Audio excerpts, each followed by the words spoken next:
One of my, I've got a lifetime of memories, and trying to find one that is the most memorable is always a challenge.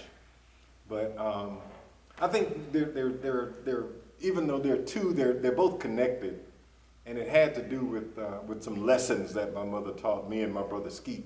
We were coming home from school one day. Lesson number one: we were coming home from school one day, and it was a cool day, cool afternoon in Florida, and as we were walking home from school, we got home and our hands were cold. I mean, it was just, really cold hands. And so we were gonna get something to snack on, and my mother said, you gotta make sure you wash your hands, and don't wash them in hot water, wash them in cold water. Well, of course, my brother and I figured we knew much more than my mother did about, about nature and the laws of physics, and our hands were cold. And so we decided to go ahead and wash our hands in hot water. And so we put our hands under the faucet, and that warm water, it just made them feel so good, and it was so soothing, and our hands started warming up, and it was just wonderful. About 5 minutes later, our hands were aching, and we were walking around crying around the house. My hands are cold, my hands hurt, my hands hurt. And my mother just kind of looked at us and smiled. She said, it'll be all right. So, at another time, summertime, we went to go pick some peaches, went to the peach orchard. And my mother said, okay, make sure y'all put a hat on and put on some long sleeves.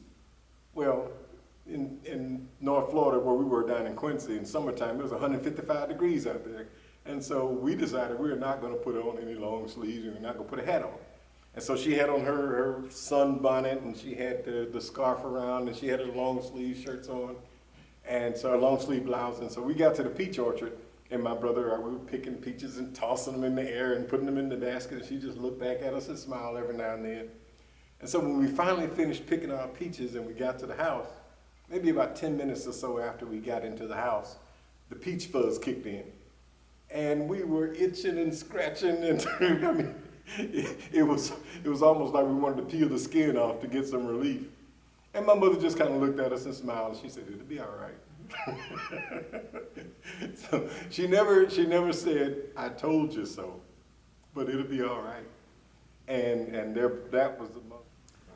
By way of a song, I remember singing in growing up in Arnett Chapel, AME Church in Quincy, and we sung a lot of songs, but there was one song in particular that kind of stands out to me. We worked in the tobacco field, and we took some of our money to buy records, and we bought an album by the Staple Singers. And there is one song in particular on that album that we bought. It's called Will the Circle Be Unbroken? And I'd like to share that one with you. I was standing by my window on a cold and cloudy day when I saw the hearse come rolling, oh, to carry my mother away. Will the circle be unbroken by and by, Lord, by and by? There's a better home awaiting in the sky, Lord, in the sky. Well, my mother, my biological mother, she passed when I was just turned 14 years old. What a devastating time in my life, because after she passed, there was no one, to really take care of us.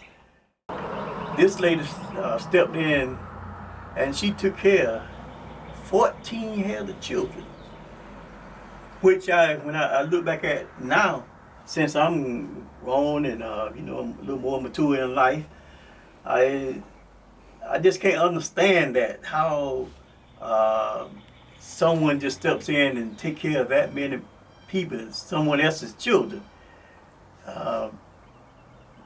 The impact that had on my life, it just showed me, it brought to mind how you know, even my Lord and Savior sacrificed for us. You know, that's what it demonstrated to me. Because this woman, she could have just sat back and, you know, and just I guess just went around like, you know, that she got all this material things like that, you know. But she took on all these children, made sure that we had a place to lay our head. She made sure that we had a bite to eat every day. This lady even went as far as refinance a home for us to lay our head, because we was living right next door to her. She refinanced this house where the boys could have somewhere to lay their head, as she took the girl into her home. And our life, you know, it didn't skip a beat. You know, she just kept on as my mother, you know, did for us. You know, those two sisters, I'll never forget. They were so close, man. They were so close. And when my mother passed, she just stepped right in. And I remember she said that those people will not separate my sister's children. And she stepped in and she took care of us, just like we were her children. And this lady, I call her not only my aunt, but I call her my mother, because truly she was a mother to us after my biological mother passed. And as a Mother Day, I truly love this woman, you know, and I thank God for all that she did for us, you know. And then I look at things nowadays, man, how the time that we're living in now. You said, man, there is no, you know, you just can't find that nowadays. You know, you can't find that. You know, here this woman stepped in and took care of 14 plus. Now you can hardly find one. You just one sister or brother just taking care of their sister and brother children. You know, I thank God for that, and that's something I would never forget. Amen. Thank you so much for telling your story, Deacon Austin. And God bless you. I can imagine taking care of 14 children on top of her own. God bless you. Powerful story. Thank you. Yes, sir. One of the most memorable memories I have of my late grandmother, Ora Mae Smith, is that of her singing in the choir. She had such a melodious voice. It was very operatic in nature. She was a soprano, and her voice would just hover over the choir as she would sing. She was always known to sing the real high pitches of the songs. But one song in particular she loved to sing, and she would often sing this song as we were preparing to go to church. And I would like to share just a verse of this song with you. Jesus keeps me near the cross. There's a precious fountain, free to all, a healing stream flows from Calvary's mountain. In the cross,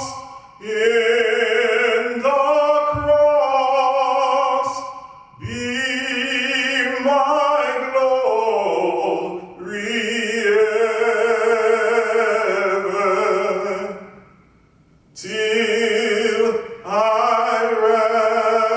raptured soul shall find rest beyond the river.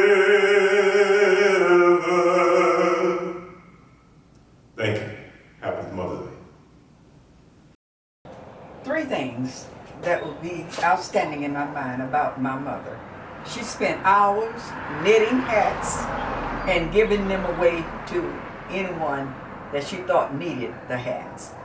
She also spent many hours on piecing quilts, and these are some of the designs that she put together.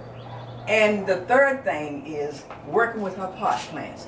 She had flower gardens, and she also had pot plants that she tended to. So those are the three things that's outstanding about my mother that I would always remember. Yeah. And tell us your mother's name. My mother's name is Clara Johnson.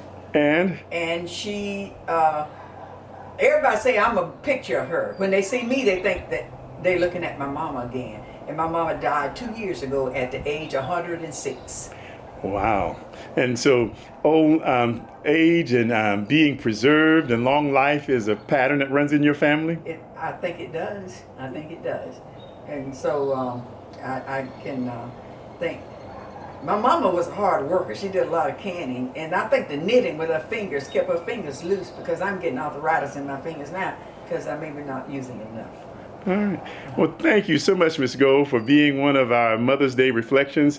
Those of you that are watching right now, there are others online and more to come. Thank you. Happy Mother's Day. Thank you. Good morning, Second Calvary. Welcome to my home. I like to share with you my most loving memory of my mother, Bertha Alton Clark, Deaconess Clark. And this is a picture of me as well with her. And this was on her 80th birthday party that we had, that photo. But there's a multitude of memories I have of her, and it was kind of hard to isolate just one. But I thought the one that would stand out the most would be that the memory of her being such a loving person is a lifetime memory for me and my family. Her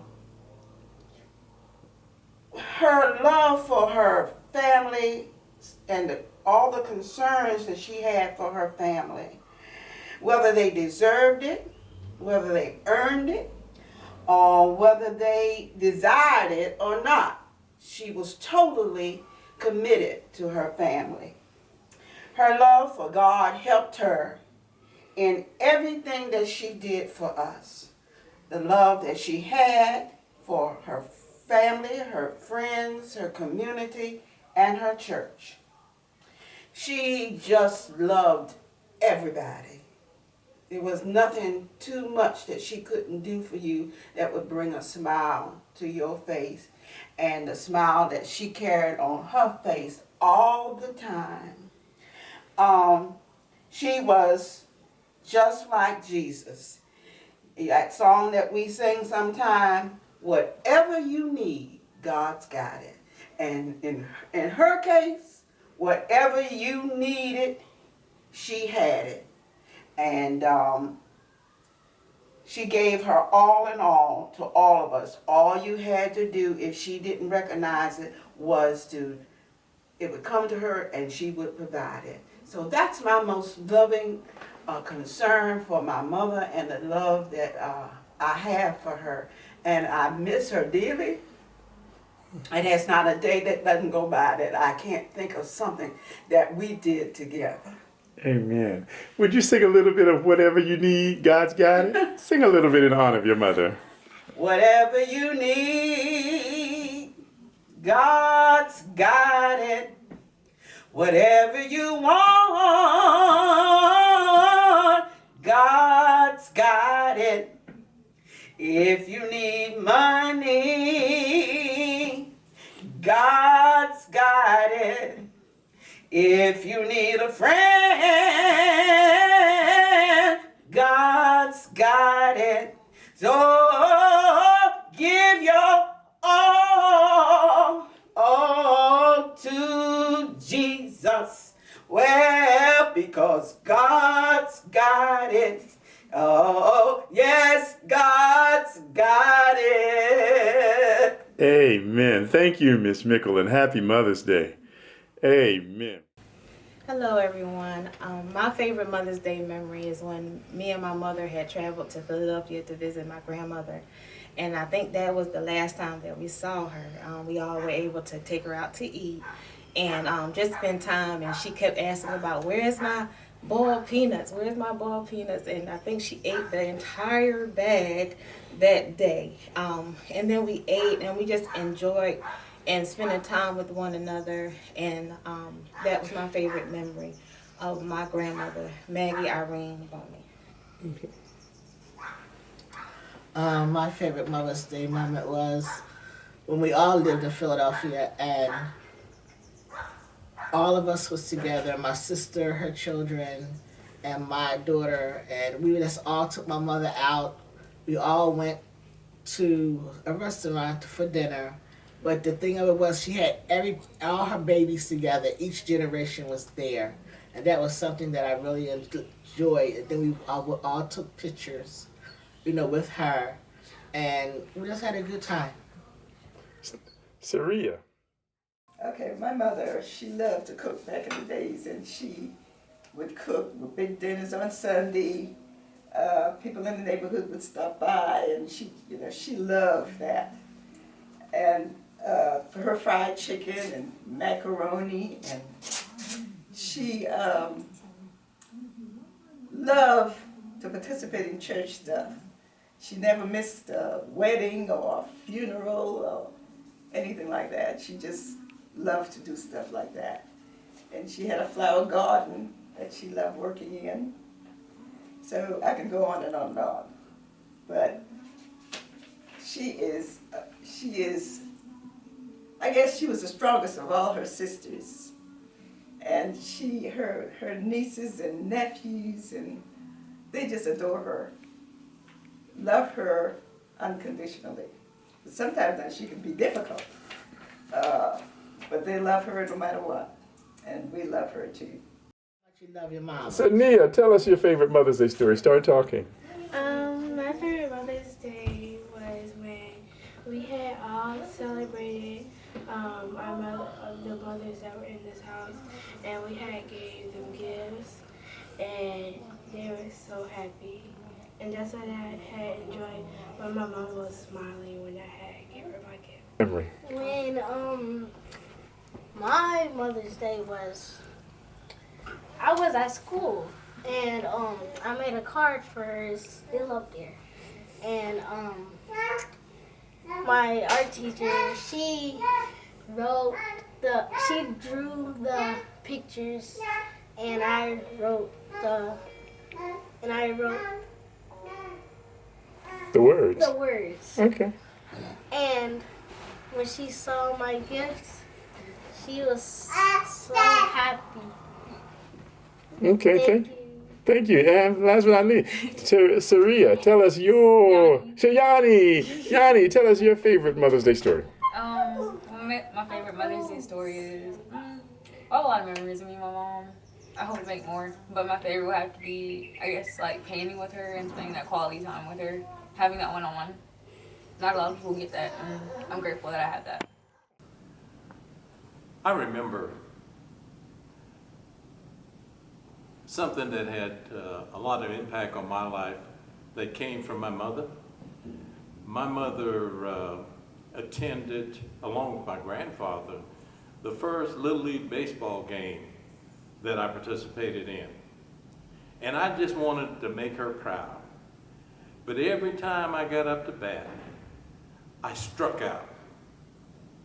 And after the game was over, my grandfather said, "Boy, you got to keep your eyes on the ball." But my mother said, "You really did good, made me proud when you threw that ball in there and they were able to get that man out. You did good." And really, she always told me, what you can do good, do your best at. But what you can't do so good, work at it, and you'll see a vast improvement. And that's helped me in my life, realizing that I can't do everything good, but those things that I can, just do my best. And then try to improve on those things I couldn't. And I remember that so well. And the song that she loved to hum and sing a lot was, Amazing grace, how sweet the sound that saved a wretch like me. I once was lost, but now I'm found. Was blind